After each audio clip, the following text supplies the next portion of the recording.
Bharatiya Janata party धर्म को धंधा बना के राजनीति करती है, धर्म के नाम पे चंदा इकट्ठा करेगी। भारतीय जनता पार्टी उन जातियों के जो ऐसे लोग हों जो ऋणविहीन लोग हैं उनको नेता बनाती है। देखिए, कांग्रेस पार्टी सामाजिक न्याय के लिए प्रतिबद्ध है। कांग्रेस पार्टी ने तय किया है कि पिछड़े वर्ग, दलित वर्ग और अल्पसंख्यक तबके के लोगों को कांग्रेस के सभी पदों में 50% की भागीदारी दी जाएगी तथा सरकार से हमारी ये मांग है कि जातिगत जनगणना कराइए और पिछड़े वर्ग का आरक्षण को बढ़ाइए। ईडब्ल्यूएस में भी पिछड़े वर्ग को आरक्षण दिया जाए। 4 राज्यों में फुल फेज सरकार है, जिसमें 3 मुख्यमंत्री हमारे पिछड़े वर्ग से आते हैं। दलित वर्ग के हमारे राष्ट्रीय अध्यक्ष हैं।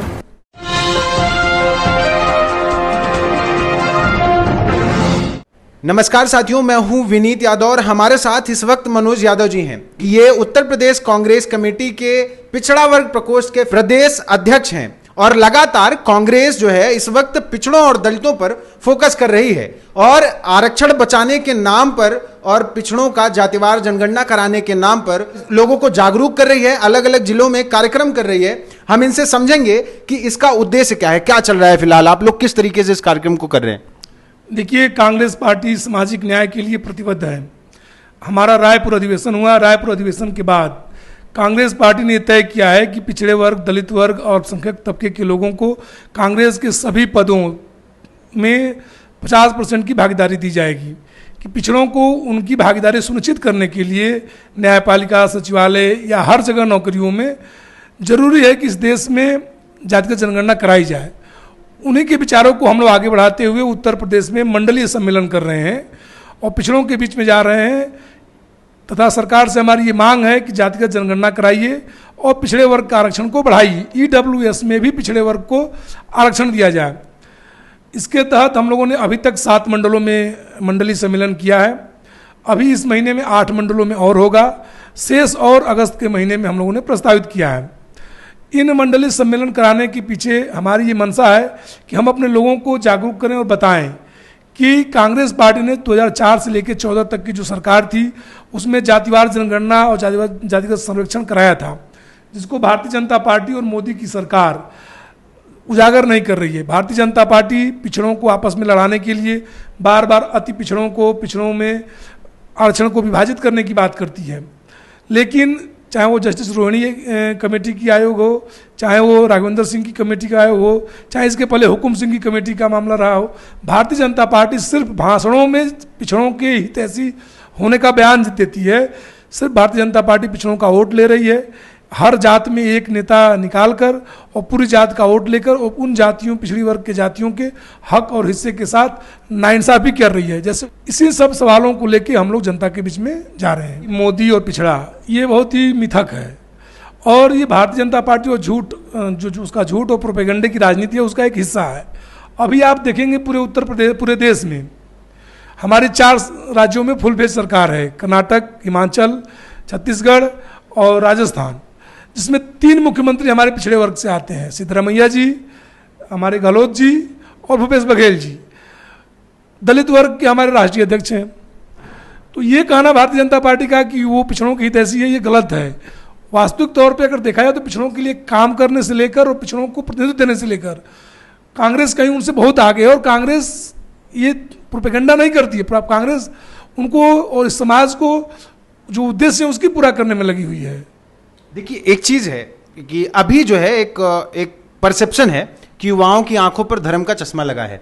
क्या मनोज यादव जी और कांग्रेस, चाहे वो उत्तर प्रदेश कांग्रेस पूरी बात कर लें, क्या वो चश्मा उतार पाएंगी? देखिए, मेरा ये साफ तौर पे मानना है कि राजनीति और धर्म 2 अलग अलग विषय हैं। भारतीय जनता पार्टी धर्म को धंधा बना के राजनीति करती है। धर्म के नाम पे चंदा इकट्ठा करेगी, भगवानों के नाम पे उसके अंदर नफरत पैदा करेगी, वैमनस्य पैदा करेगी। धर्म का लक्ष्य नफरत पैदा करना है ही नहीं। धर्म का तो लक्ष्य, ये बात आप युवाओं को कैसे समझाएंगे? युवा समझदार है। 34%, 35%, 40% भारतीय जनता पार्टी वोट पा रही है। उसमें भी विभिन्न कारणों से लोग वोट दे देते हैं, लेकिन अभी भी देखिए 60% लोग तो धर्म के आधार पर वोट नहीं कर रहे हैं। और धर्म को जो प्रोपेगेट कर रही है भारतीय जनता पार्टी, उसमें कई तत्व उसके साथ मिले हुए हैं। कुछ सामंतवाद की चाशनी में लोग जुड़े हुए हैं, कुछ लोग पुरातनपंथी कट्टरवादी सोच के जो लोग हैं वो लोग हैं, और कुछ लोग जो धर्म के नाम पे चले गए थे वो अब नहीं जाएंगे। इधर आपने देखा कि बहुत जगहों पे मॉब लिंचिंग का लोग विरोध किए, धर्म के आधार पर उन्होंने बजरंग बली का नाम ले आए ये लोग, बजरंग दल के नाम पर हम लोगों ने बजरंग दल की जो गलत नीतियाँ थी उसका विरोध किया तो ये लोग कहते थे कि बजरंग बली का हम विरोध कर रहे हैं उसके बाद भी कर्नाटक में लोगों ने हमें समर्थन दिया। तो ये पूर्णतः असत्य बात है कि भारतीय जनता पार्टी धर्म के आधार पर वोट ले रही है। भारतीय जनता नफरत के आधार पर वोट ले रही है। रोजी रोटी, रोजगार, कपड़ा, मकान, शिक्षा, स्वास्थ्य, बेरोजगारी, इन तमाम मुद्दों को लेकर हम आगे आएंगे। एक सवाल मेरे मन में आ रहा है कि आप बार बार कह रहे हैं कि वो नफरत की राजनीति करते हैं, ठीक है, क्या सामाजिक न्याय बनाम नफरत की राजनीति में सामाजिक न्याय जीतेगा? चांसेस हैं? ये सामाजिक न्याय ये एक मानवतावादी दृष्टिकोण है इसमें गरीब, गुरबा, दलित, पिछड़ा, हाशिए, वंचित के लोगों को हम उनको जीवन जीने के लिए समतामूलक समाज देते हैं। और हमारी जो सरकारें हैं, हमारी सरकार की बुनियाद लोकतंत्र पे आधारित है। भारतीय जनता पार्टी की तरह हमारा दृष्टिकोण नहीं है कि कुछ मुट्ठी भर चंद अमीर लोगों को देश की पूरी पूंजी सौंप कर और उनको कुछ लोगों को विदेश भगाकर कुछ लोगों को देश में स्थापित करके। हमारा मानना ये है कि इस देश में सरकारी संसाधनों के माध्यम से इस देश के अंतिम पायदान पे खड़े हुए व्यक्ति को मुख्य धारा में लाना और उसको समान रूप से संसाधनों का वितरण करना। जातिवार जनगणना बिहार में हो रही थी, अभी रोक लग गई है, तो क्या लग रहा है आगे आप करा पाएंगे? बाकी जिन राज्यों में आपकी सरकारें हैं वहां क्या अपडेट है? देखिए, भारतीय जनता पार्टी और आरएसएस और उसके शैडो ऑर्गेनाइजेशंस ये मिलकर नहीं चाहते हैं कि इस देश में सामाजिक न्याय हो, गैर बराबरी खत्म हो और दलित, पिछड़े, वंचित तबके के लोगों को अधिकार मिले। इसलिए वो बार बार चाहे कोर्ट के माध्यम से, अन्य तमाम माध्यमों से वो इसको जातिगत जनगणना के मसले को डिरेल करना चाहती है। लेकिन आप समझ सकते हैं कि इस देश में बहुसंख्यक आबादी पिछड़े वर्ग के लोग हैं, जागरूक लोग हैं, वो समझ रहे हैं भारतीय जनता पार्टी की इस चाल को। तो हमें नहीं लगता कि भारतीय जनता पार्टी इसको बहुत दिनों तक रोक पाएगा। तमाम बड़े पदों पर भारतीय जनता पार्टी में पिछड़े हैं, आप जगह लेंगे? देखिए, भारतीय जनता पार्टी ने एक नया तरीका निकाला है। वो उन जातियों में जो पिछड़े वर्ग की जातियां हैं उसमें वो लीडर नहीं पैदा करती है। एक नेता थे, वो बार बार बोलते थे कि लोडर भारतीय जनता पार्टी पैदा करती है। आजकल वो भी लोड होने के लिए उधर ही गए हैं। भारतीय जनता पार्टी उन जातियों के जो सबसे ऐसे लोग हों जो ऋणविहीन लोग हैं उनको नेता बनाती है और जातियों को दिखा करके आपके नेता बना दिया, आप हमको वोट दीजिए। आपको याद होगा संजय निषाद जी ने एक रैली की थी और उस रैली में भगदड़ मच गई। लोगों ने कहा कि आरक्षण की बात नहीं हुई।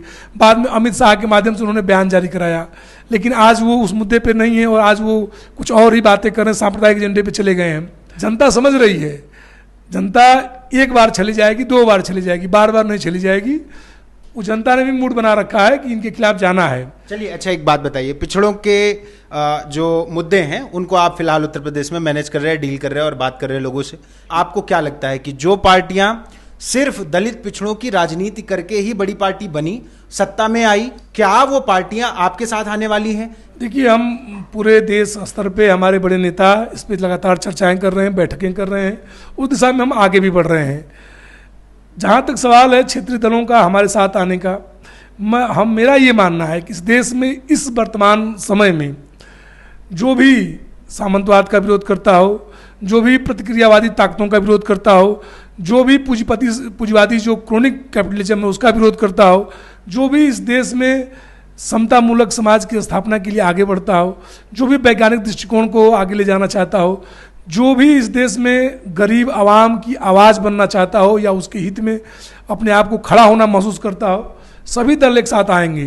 और भारतीय जनता पार्टी इस बार मैं गारंटी के साथ कह सकता हूं कि भारतीय जनता पार्टी 2024 के चुनाव में नहीं आ सकती है। क्यों नहीं आ सकती है? उसके पीछे रीजन है। पहला रीजन है, उन्होंने नारा दिया था कि महिला का सम्मान करेंगे, वो नारा ध्वस्त हो गया। एक माफिया और एक अपराधी के लिए उन्होंने देश की बेटियों को अपमानित किया है। दिल्ली में लगातार दो महीने तक वो भी टॉप मोस्ट रेसलर्स थी जो वर्ल्ड वाइड नेम फेम की थी, उनको उन्होंने किया। रोज़ हर जिलों में इस तरह की घटनाएं हो रही हैं। बेरोजगारी की दर बढ़ गई है। आज युवाओं के पास विजन नहीं है, रोजगार नहीं है। जो सरकारी नौकरियां थी उनको इन्होंने ठेके पे दे दिया। ठेके पे देने के पीछे इनका उद्देश्य था कि पिछड़े वर्ग, दलित वर्ग, जो आरक्षित वर्ग है उनको आरक्षण न देना पड़े और सबसे न्यूनतम श्रम पारितोषिक पे उनको रखा गया है जिससे उनका पेट भी न भर पाए। इसलिए एक तरह से श्रम की लूट भी है। तो पूरे मसले आके जुड़ गए हैं। जहाँ तक इनका सवाल था, जो ये धार्मिक प्रोपेगेंडा करते थे, उस पर भी लोगों की निगाहें टिकी हुई थी। लोग समझ रहे हैं कि ये गलत तरीके से हमको दिग्भ्रमित करके वोट ले रहे हैं। सब चीज़ें मिल गई हैं और भारतीय जनता पार्टी की अब विदाई का रास्ता तय हो गया है। मोदी का जो तिलिस्म था वो भी लोगों के सामने से टूट गया है और जो प्रगतिशील लोग हैं, जो समझदार लोग हैं, वो लोग भारतीय जनता पार्टी के खिलाफ हैं। जातिवार जनगणना कराओ, आरक्षण बचाओ सम्मेलन आपका आगे कहाँ तक जाने वाला है? इन जो वंचित तबके के लोग हैं, जो हाशिए के लोग हैं, जो गरीब गुरबा हैं, जो पिछड़े हैं, जो किसान हैं, जो मजदूर हैं, उसको उसका देश में हिस्सा मिले, उसके हाथ के हुनर का हिस्सा मिले, उसके श्रम का पारितोषिक मिले। इसलिए हम चाहते हैं कि इस देश में जनगणना करके ये तय कर दी जाए कि इस देश में किसकी कितनी भागीदारी होनी चाहिए। दूसरा सवाल, कहाँ तक हम जाएंगे? ये हमारी मांग जब तक पूरी नहीं हो जाती है तब तक हम, आपसे पहले ही वार्ता में बताया कि पहले मंडल स्तर पे, फिर जिले स्तर पे, फिर प्रदेश स्तर पे, उसके बाद हम इसको आंदोलन का स्वरूप देंगे। और इसमें हम लोगों ने ये सोचा है और ये तय किया है कि जब तक हमारा मसला हल नहीं होगा तब तक हम इस लड़ाई को जारी रखेंगे।